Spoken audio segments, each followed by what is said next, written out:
Hello everyone, welcome to this session where we explain how to use the Meaningful Use Assessment tool to conduct a meaningful use gap analysis.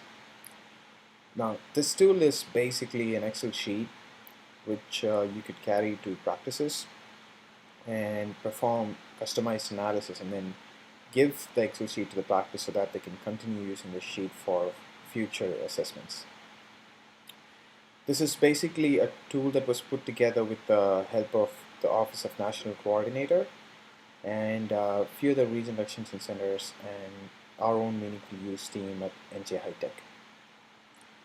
Let me start with the 5 different tabs that comprises this tool.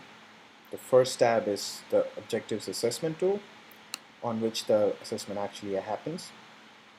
The second tab is the Scores tab, on which the scores will be displayed based on the assessment on the first tab. The third tab is called the Graphs tab. This tab gives a graphical representation of the scores that you would have seen in the previous tab.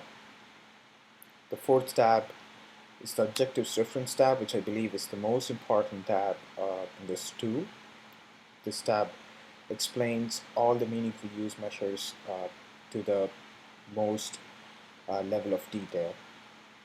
The final tab is the CQM Measures tab, which is dedicated just to one of the core measurements, which is clinical quality measures.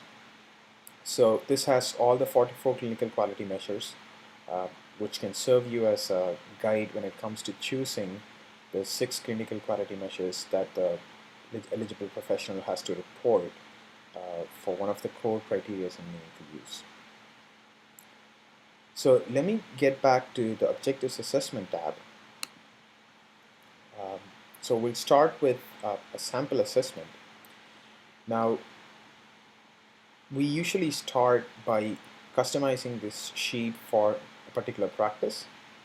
So you can start by changing or adding the name over here where it says practice name here to the actual practice's name.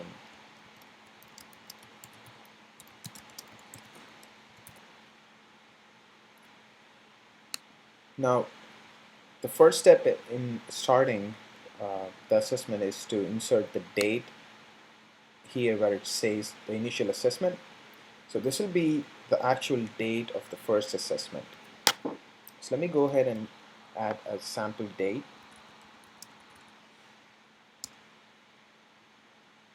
So once you enter the date in this column, it automatically reflects the date on the initial assessment score tab over here on the scores sheet. Now, the Objectives Assessment tab is where the actual assessment happens.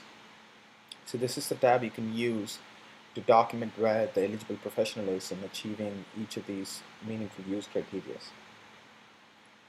So there are 4 options that you could choose from, and if you scroll over the first column, if you scroll over the first cell over here under the initial assessment column, you can see a small description of what these options are. So if you click the drop down, you'd see the 4 options. First option is that the functionality is not present and ready. The second option is that it's present and ready. The third option is that the functionality is in use.